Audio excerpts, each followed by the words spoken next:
Hello, my name is Edward Skripko, and I am the CEO of 3D Wheelers. We are a recently launched bicycle manufacturing company that has licensed a new technology that allows us to create bicycles using 3D printing. This technology has several benefits. For one thing, it allows us to use 3D printing to create bicycle parts anywhere in the world. These bikes are made with a new type of carbon fiber, which has the benefits of being stronger, lighter, and now less expensive than the light metals we see used in most bikes.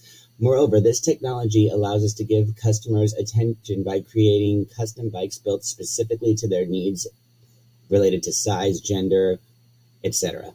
Our 3D printing also makes carbon fiber bikes more affordable. Many elite bikers are well aware of the benefits of carbon fiber, and they've been coveting this material only to be disappointed by its high expense. This technology substantially cuts the cost of the material, making it much more affordable for those bikers. We've also got several benefits in terms of customer satisfaction and for business as a whole. Customers experience a far less amount of fatigue than they do with other bikes, since this material is lighter and easier to pedal. They also experience greater comfort with a custom bike built to their gender, size, shape, weight, performance requirements, and more. And in terms of business, we have streamlined production since this technology allows us to avoid having any inventory storage and the cost associated with that. We also have very low cost in terms of labor and material thanks to our 3D printing capabilities. We experience very little sales loss since these bikes are specifically designed to meet a customer's needs and specifications. All of this can be summed up in our mission statement as well as our business objectives. We exist to provide consumers with affordable yet durable bikes that will fit their biking lifestyles. And we accomplish this with several objectives, but the main ones are focusing on value-driven markets, creating shareholder value, and delivering value to stakeholders. So we have three main targets that we want to reach at 3D Wheelers. We want to reach mountain bicyclists, racing bicyclists, and recreational bicyclists. These demographics they're all bikers, but they've all got very different needs. Mountain bicyclists are adventurous types who enjoy going off the trail to take on more challenging and daring terrains. Adventure, exercise, and sport are a big priority for mountain bikers. Speed bikers are more competitive types. They love pedaling quickly along long distances.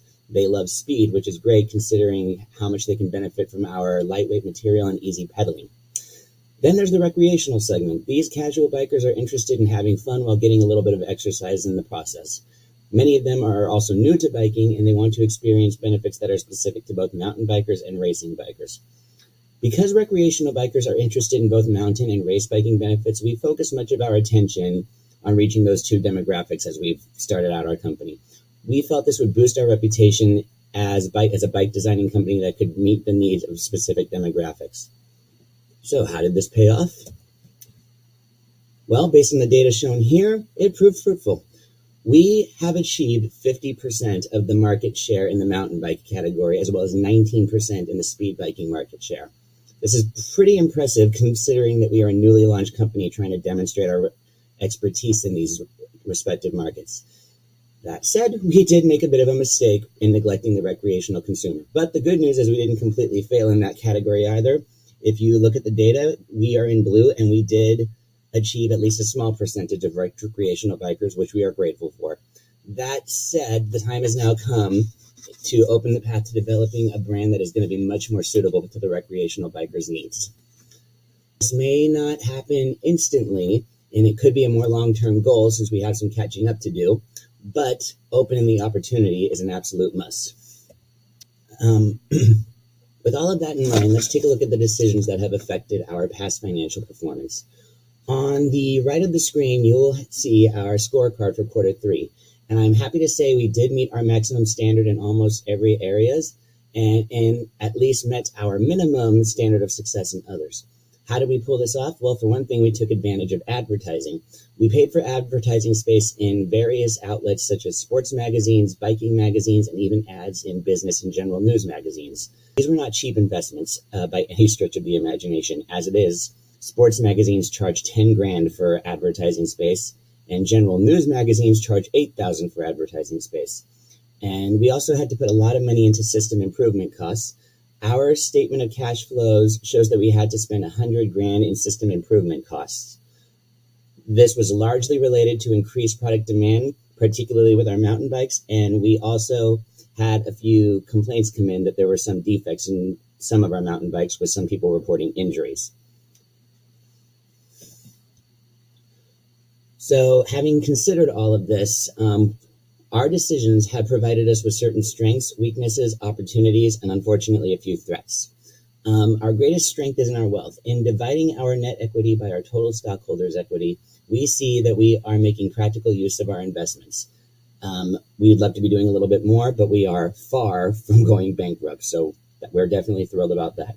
A weakness that we have, though, is that our market performance is a little bit weak. This is largely attributed to the fact that we waited too long to try to reach the demand for recreational bikers. However, we are doing well enough that we have a great opportunity to open a new store. Our sales manager believes that we can pull this off with additional investments. Opening a new store will allow us to increase our demand and reach a higher demographic, resulting in more sales. There is a bit of a threat we are going to have to deal with as well, which is that our mountain bike demand is dropping a little bit. This is largely due to the fact that we did receive reports of design issues leading to injuries, and there's some good news and bad news regarding this matter. The good news is that there's no evidence of these actual claims. We haven't seen any medical reports. There's no pictures of defects being posted online or anything, so that's good. But the bad news is that doesn't really matter. I know that there's a common saying in courts, which is innocent until proven guilty. That's true in a court of law. It's not true in the court of public opinion. The sad fact is that word of mouth can really take a business down, and we do have some bad word of mouth that we need to be ready to deal with. So yes, there are some weaknesses where we need to improve and obstacles where we need to overcome. However, I'm convinced that we have something very unique to offer consumers, and it's going to meet the need and wants of so many bicyclists, and we intend to rise above as many shortcomings as possible to meet that need. All we need is a little bit of help from you. 3D Wheelers is seeking a $2.5 million investment to improve our market performance and demand, boost our advertising budget, open another store, hire more staff, and improve our production process. We believe that an advertising boost will expand our brand's image and open us to a higher marketing demographic. We also believe we will reach a higher demographic by opening another store. And for that production process to run smoothly, we will need to hire more staff. And finally, we're going to just keep looking for ways to boost our marketing strategy by investing $15,000 into market research with the goal of expanding our market worldwide. This advertising budget alone is already going to cost us $55,000, and that's definitely going to require us to get an investment. We also plan on investing $2,000 this quarter in web advertising space for both our mountain bikes and our racing bikes. Web marketing and SEO is crucial in today's market. I mean, who's not on the internet these days? Failure to use it is honestly firm suicide. And finally, we're going to just keep looking for ways to boost our marketing strategy by investing $15,000 into market research with the goal of expanding our market worldwide. So a major sales channel strategy we plan to take on is opening a new shop in Rio de Janeiro, where there's a high demand for both recreational bikes and racing bikes. Fun fact, Rio is the second city with the largest bicycle route in Latin America. So needless to say, it's a good idea to launch our racing bikes there. And as we start to build up some brand recognition over there and have success winning that demographic, we will have more profits to invest into launching the Proud Mary over there and drawing in a recreational biking category as well. So another major cost that we need to consider and why we're looking for this investment is to be able to pay our workforce. Our plan is to pay our production force an annual salary of $11,500. We are also offering them an expanded healthcare coverage plan as well as 2 weeks vacation. We will also offer a matching pension plan up to 3% of their salary. Altogether, the annual compensation for our production team is a total of $14,209. The team is also going to need a supervisor who we will need to pay around $14,000 per year. This supervisor is going to get a full health coverage plan as well as 3 weeks vacation. We will also have a matching pension plan of up to 10% of their salary, resulting in an annual compensation cost of $19,694 for our production supervisor. Finally, we plan to pay our actual sales force a $17,500 salary. Obviously, that's a pretty high salary, and there's going to be a bit of a trade-off. They're going to have to settle for the minimum coverage plan as well as 2 weeks vacation. Now, that's a trade-off. That's a pretty significant one. And we need to make sure we make our sales force happy. I mean, think about it.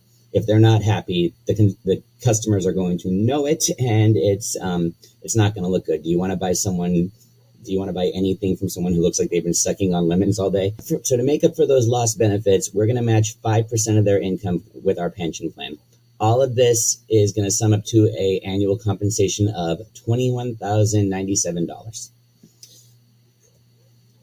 So here's a breakdown of our current manufacturing strategy. Now, I'm not going to bore you with the mathematics of all of this because honestly, I don't think it's necessary. Anyone can see that with our current budget, we don't have much room to boost our fixed capacity. However, this $2.5 million investment is exactly what we need to boost that fixed capacity and increase our production to meet our growing demand. So our financial strategy has always been like this, and it continues to be like this. We want to minimize debt and keep most assets and returns in the hands of our investors. We also want to invest in our growing capacity with the intent of expanding operations and growing our sales. And finally, we want to invest more money into hiring staff that is equipped to meet and satisfy our growing need. And that's why we really want you to come along and put this investment into our company. So we believe that there will be many benefits that come with your investment into these endeavors, not the least of which is we're going to grow our demand. We may have lost some of our mountain bike demand, but with this rigorous advertising campaign, we're going to get them back, and we're going to even exceed our previous success. We're also going to grow our racing bike demand, and down the line, we're going to get a whole new demographic by appealing to recreational bikers when we launch the Proud Mary. We're also going to grow our shareholder value, and we're going to keep our assets and our equity in the hands of our shareholders. We have had to take out some borrowed money to cover costs. That just tends to be how business goes, but we still believe we can have limited debt and cover most of our expenses with investments. We expect this will result in greater long-term profits for both us and our shareholders. And to prove that we don't just talk the talk, we want you to be aware of some of the steps that we're going to take in order to make these benefits become a reality. So, in terms of marketing, we're going to invest $6,000 into our Rough Rider ad campaign. Now, if you've never heard of the Rough Riders, they were a voluntary cavalry regiment that fought in the Spanish-American Civil War, and they were led by Teddy Roosevelt. If you know anything about Teddy Roosevelt, you won't be surprised to know that this group was known for ruggedness, outdoorsiness, and adventurousness. And that is just the kind of group that our mountain bikers tend to be. So an ad like this is going to be a great way to appeal to their daring and adventurous side that's not afraid to go off trail and go do something wild. Additionally, another step we're going to take is to continue purchasing the advertising space we've already purchased for our racing bikes. Now, some of you are probably thinking, wait, so your strategy is to just keep doing what you've already been doing? That's probably throwing you off, and I understand why. We've all heard that phrase, insanity is doing the same thing over and over again and expecting different results. That might be true in most cases, but in advertising, not so much. I don't have it included in the presentation, but free of charge, I'm going to give you a little book recommendation. The Wizard of Ads by Roy H. Williams. Again, The Wizard of Ads by Roy H. Williams. I'm not going to give you a direct quote because there are too many, but to sum it up, he says that repeated exposure to the same advertising message is crucial to building brand awareness. The more a potential consumer sees an ad, the more they will remember it and the more it's going to come to mind when they're looking for a product to meet their needs. So in this situation, the real definition of insanity would be to stop doing the same thing before it has a true chance of producing results. So that's why we're going to continue to just keep buying these advertising spaces and continue to expose these readers to our ads and to our brand. Coming off of marketing and thinking about our sales strategy, we're going to invest a lot of money into opening our Rio de Janeiro shop. We anticipate that we're going to be spending $90,000 just for the setup, and the quarterly lease is looking to be about $17,000. And another important step with our sales channel strategy will be to bring in 5 new sales personnel to work the Rio de Janeiro shop. We are anticipating a hiring expense of $3,524, and the salary and training costs will round up to about $67,340. So obviously, we need money. And we need a lot of it in order to make these plans become a reality. But based on the data from previous quarters, we seem to be doing quite well. We're thriving with this demographic that we kicked things off with, and we have high hopes for the future, and we have reason to have those high hopes. We at 3D Wheelers expect high success and high profits in the time to come, and we are delighted to invite you to join in our mission and share in some of our success. Thank you for your time.